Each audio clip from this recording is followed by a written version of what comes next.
पुढची बातमी पाहूया छत्रपती संभाजीनगरमधून। छत्रपती संभाजीनगरच्या वाळूज औद्योगिक परिसरातील बजाज कमानी समोर प्रशिक्षणार्थी विद्यार्थ्यांनी काम बंद आंदोलन पुकारले।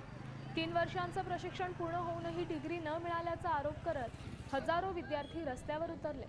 योग्य मोबदला आणि इतर प्रलंबित मागण्यांसाठी त्यांचं हे आंदोलन सुरू आहे। यामुळे परिसरातील वाहतुकीवरही परिणाम होण्याची शक्यता वर्तवली जाते। संभाजीनगरमध्ये हजारो विद्यार्थी हे रस्त्यावर उतरलेले आहेत। बजाज कमानी समोर प्रशिक्षणार्थी विद्यार्थ्यांचं आंदोलन सुरू झालंय, पण या आंदोलनामुळे परिसरातील वाहतुकीवरही त्याचा परिणाम होण्याची दाट शक्यता वर्तवली जाते। योग्य मोबदला आणि इतर प्रलंबित मागण्यांसाठी त्यांचं हे आंदोलन सुरू असल्याचं कळतंय।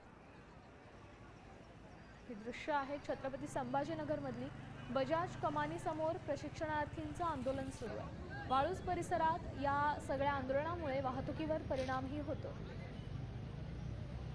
नमस्कार, मी प्रतीक अनिल मानकर। मी आज टीमलीज या माध्यमातून बजाज कंपनीमध्ये काम करत होतो। आमच्या काही मागण्या होत्या। आम्हाला सांगण्यात आलं होतं की बाबा तुम्हाला एक डिग्री मिळेल BSc मेकाट्रॉनिक्स नावाची। आज मला 3 वर्ष झाले। आजपर्यंत आम्हाला कोणती परीक्षा नाही झाली, आम्हाला कोणतं प्रशिक्षण नाही दिलं, आमचे कोणते क्लासेस नाही झाले। आम्हाला स्वस्त मजूर म्हणून कंपनीनं वापरून घेतलं, टीमलीजनं वापरून घेतलंय। आज आम्ही याच्यासाठी इथपर्यंत पूर्ण गळ्यापर्यंत पाणी होईपर्यंत आम्ही इथं जमा झालो, तरी मॅनेजमेंट नाही आमच्या संग बोललो। कधी कोणी येऊन आम्हाला विचारलं नाही की तुमचे मुद्दे काय काय आहेत।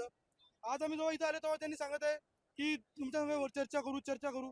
जर चर्चा करायची होती तर आज इथपर्यंत मुलं येऊपर्यंत याच्या पहिलेच चर्चा का नाही केली? कशाला भीत होते आतापर्यंत? तुम्ही कोणता फ्रॉड करत होते की विद्यार्थ्यांचे एवढे त्यांना स्वस्त मजूर म्हणून जे काम 90 80 हजारवाले परमनंट करत होते त्यांना 15,000 फक्त 15,000मध्ये त्यांना स्वस्त मजूर मिळलं। त्याच्यापेक्षा दुप्पटीनं काम त्यांनी मुलं आज करत आहे।